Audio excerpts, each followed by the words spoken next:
मुलांना आताच पीसीबीचे पेपर अनेक विद्यार्थ्यांचे झाले, अनेक मुलांना फार मोठ्या प्रमाणामध्ये अडचण आली. तिथं अशी अडचण आली त्यांना की तिथं पेपर अटेम्प्ट करताना व्यवस्थित टाइम मॅनेजमेंट जमलं नाही, व्यवस्थित त्यांनी रिव्हिजन केले नव्हते, व्यवस्थित मॉक टेस्ट सॉल्व्ह नव्हते केले. अनेकांना तिथं मोठ्या प्रमाणामध्ये अडचणी आल्या.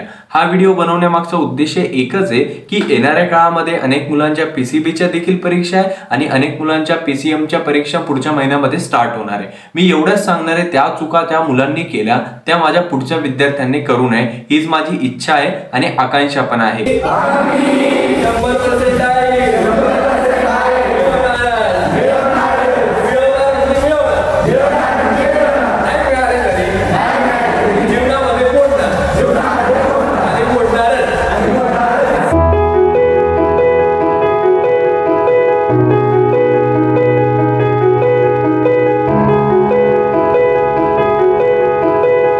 ठीक आहे, मी काही गोष्टी सांगतोय ते सर्वांनी आतापासूनच व्यवस्थित फॉलो करायला सुरुवात करा. सर्वात महत्त्वाची गोष्ट मुलांना, तुम्हाला एकच स्ट्रॅटेजी आता यूज करायची, तिला मी म्हणत असतो टायगर स्ट्रॅटेजी. कुठली स्ट्रॅटेजी म्हणतो मी तिला? Tiger strategy. या टायगर स्ट्रॅटेजी मध्ये कसं असतं मुलांनो, तुम्हाला माहिती सर्वांना की वाघ जो असतो तो रोज शिकार करत नसतो.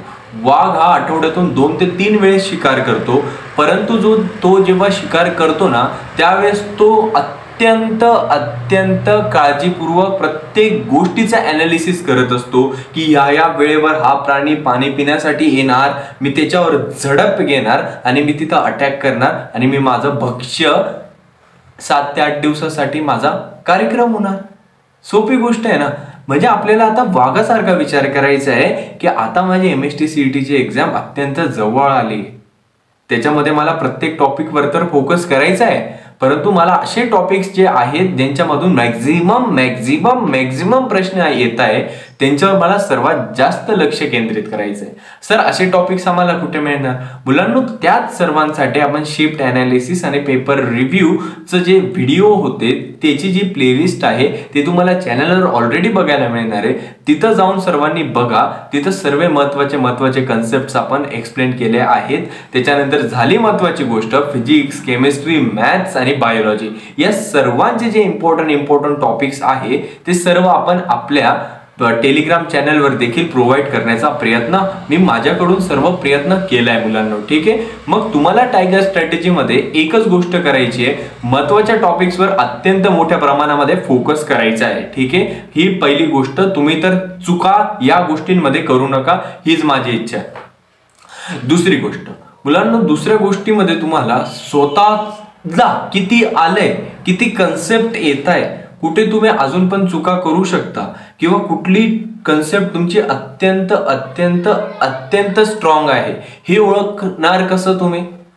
ज्यावेळेस मुलांना तुम्ही स्वतः प्रॅक्टिस करणार, तुम्हाला मॉक टेस्ट रोज द्यायचे, तुमचे जोपर्यंत शिफ्ट होत नाही तोपर्यंत तुम्हाला मॉक टेस्ट द्यायची.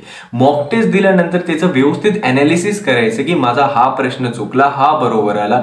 व्यवस्थित टाइम लावून तुम्हाला मॉक टेस्ट द्यायची आहे आणि ज्यावेळेस मॉक टेस्टचा तुम्ही रिझल्ट काढणार त्याच्यानंतर तुम्हाला त्याच्यामध्ये जे तुम्ही मिस्टेक केलेले असणार आहे त्या सर्व मिस्टेक्सला तुम्हाला नोट डाऊन करायचंय एका मिस्टेक बुक मध्ये आणि त्याला सतत काय करत जायचंय, रिवाइज करत जायचंय. ठीक आहे, ही मिस्टेक तुम्ही करू नका.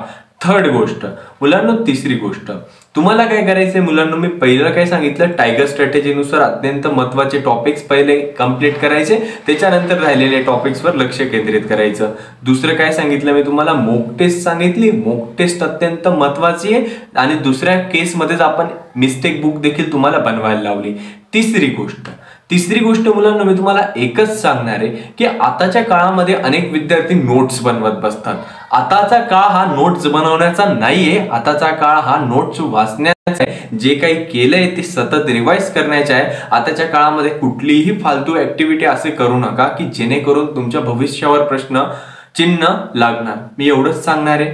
मी तुम्हाला एवढंच सांगणार आहे मुलांनो की आता मी ज्या 3 गोष्टी सांगितल्या की रिव्हिजन व्यवस्थित करा, मॉक टेस्ट व्यवस्थित द्या आणि सर्वात महत्त्वाची गोष्ट म्हणजे स्वतःचं ॲनालिसिस करा की माझं कुठे माझा कुठला टॉपिकमध्ये मी सतत मिस्टेक करतोय, ती मिस्टेक मी आज करतोय, ठीक आहे मला मान्य आहे, परंतु तीच मिस्टेक मी CET मध्ये करणार नाही याची दक्षता घेणं देखील गरजेचं आहे. मुलांनो, या सर्व गोष्टी तुम्ही व्यवस्थित फॉलो करा. मी तुम्हाला 1000% सांगतोय की तुम्हाला अडचण येण्याची संभावनाच उरणार नाही, ठीक आहे. कारण की मुलांनो, आपण सर्वात चांगल्या गोष्टी तुम्हाला प्रोव्हाइड करण्याचा प्रयत्न केला आहे. तुमच्यासाठी आपण मॉक टेस्ट देखील फ्री दिले आहे. तुम्हाला 5 मॉक टेस्ट फ्री दिले आपल्या टेलिग्राम चॅनलवर. आता पण डिस्क्रिप्शनला जाऊन जॉईन करून घ्यायचं आहे लवकर सर्वांनी. आणि महत्त्वाचं म्हणजे मुलांनो, त्या मॉक टेस्ट तुम्हाला सॉल्व्ह करायच्या आहे. 70 ते 80% क्वेश्चन तिथूनच येत आहे. तुम्ही त्याचं महत्त्व समजू शकता की सरांनी काय असंच द्यायचं म्हणून दिलं नाही, फार अभ्यास करून दिला असणार आपल्याला. आणि एक महत्त्वाची गोष्ट म्हणजे मला सांगायची आहे की महाराष्ट्रामधल्या प्रत्येक विद्यार्थ्यापर्यंत आपल्याला पोहोचायचं आहे मुलांनो. प्रत्येक विद्यार्थ्यापर्यंत आपल्याला ज्ञान पोचवायचं आहे. प्रत्येक विद्यार्थ्यापर्यंत आपल्याला करिअर गायडन्स पोचवायचं आहे. त्याच्यामुळं तुमचा 1 लाईक, 1 शेअर, 1 सबस्क्राईब, 1 कमेंट एवढं कार्य फक्त त्या विद्यार्थ्याचं भविष्य घडवू शकतं. तुम्ही एवढं तर कार्य करू शकता. त्यामुळं मुलांनो, मी एवढंच सांगणार आहे की आपण दोन्ही मिळून प्रत्येकापर्यंत ज्ञान पोचवण्याचं कर्म करूया आणि चांगला इतिहास घडवूया. आणि जाता जाता एकच सांगणार आहे, अभ्यास करत राहा. सर सदैव तुमच्या सोबत आहे आणि सर्वांना बेस्ट ऑफ लक. आपल्या आईवडिलांची देखील काळजी घेत राहा.